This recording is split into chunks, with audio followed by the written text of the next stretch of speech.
L'histoire un peu pourrie d'Hansel et Gretel. Hansel et Gretel naquirent le jeudi 5 mai 2005 à 5h55 du matin après 5h55 d'accouchement. Voilà peut-être pourquoi leur mère les kiffait pas tant que ça. Poussez, madame, poussez. Ah, surprise, il n'y a pas qu'un bébé, ils sont deux. Oh, génial.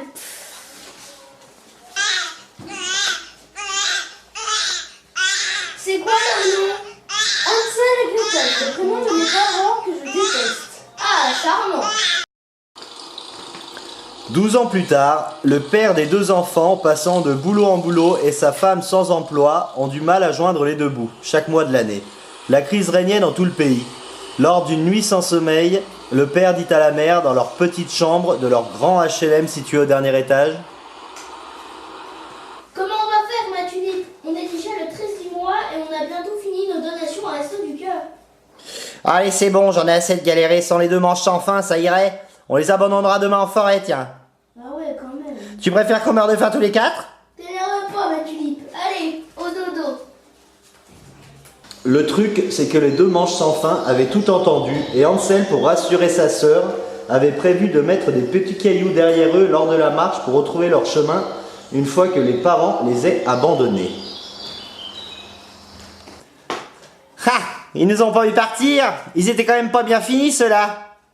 Ma tulipe, tais-toi, je me sens mal là, vraiment. Comment avons-nous pu faire ça? Dring, dring.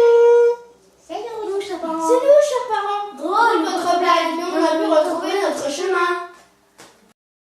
La mère ne sut quoi dire et les laissa entrer, consciente qu'ils étaient plus malins qu'elle ne pensait. Mais la crise perdurait, et voici que le 8 du mois suivant, les rations du Resto du Cœur étaient déjà presque finies.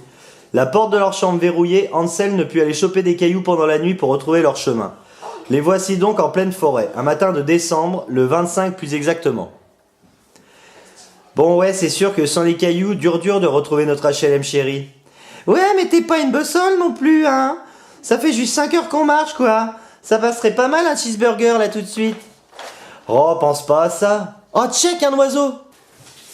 Je pourrais sortir le katana, dormir avec des piranhas, je pourrais ouvrir un camp dans le Sahara, lui dire ça va si ça va pas, prendre le bouillot, avec la main ouverte dans le frigo, je pourrais faire le tour de la terre, mentir à sa mère, je pourrais, on dit souvent un peu, tu vas mettre dans la...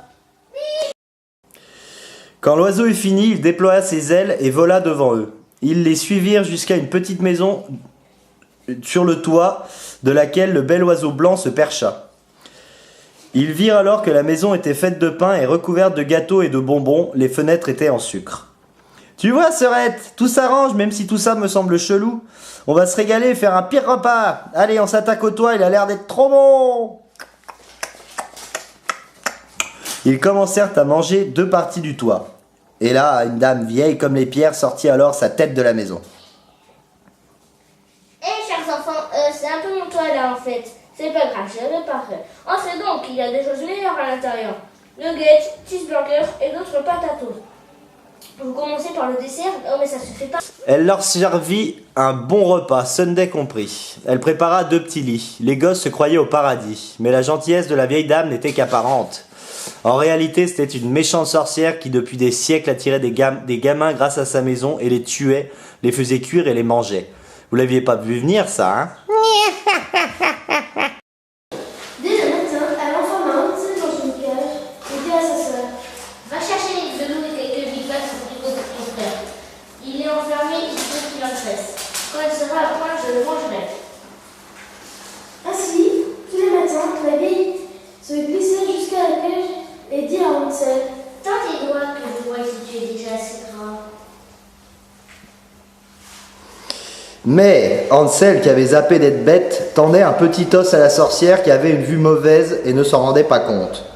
Quand 4 semaines furent passées et que le gosse était toujours aussi maigre, elle perdit patience et décida de ne plus attendre. Nous allons d'abord faire la pâte. J'ai déjà fait chauffer le four et préparé ce qu'il faut. Elle poussa la pauvre mamie vers le four d'où sortaient les grandes flammes.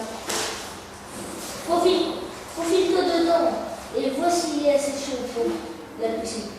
Elle avait l'intention de fermer le four quand la petite y serait pour la faire rôtir, mais Gretel, qui avait aussi oublié d'être, lui dit: Je ne sais pas comment faire. Comment entre-t-on dans ce four? Bon oui, l'ouverture est assez grande. Matt, je pourrais y rentrer moi-même. Elle y passa la tête, alors Gretel la poussa vivement dans le four.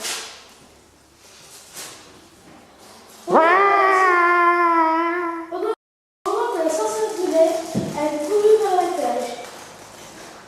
Hansel, on est libérés, délivrés, libérés, délivrés. Je ne me mentirai plus jamais. Libérés, délivrés, c'est petit et je m'en vais. N'ayant plus rien à craindre, ils fouillèrent chez la sorcière et découvrirent des caisses pleines de diamants, émeraudes, saphirs et autres chèques puissants. Au bout de plusieurs heures de marche, ils virent au loin le HLM chéri. Ils se ruèrent dans l'appartement. Leur tendre mère était morte, happée par un vieux sans sang. Ils vécurent heureux avec leur fraternelle et ouvrirent une multitude de restaurants de fast-food.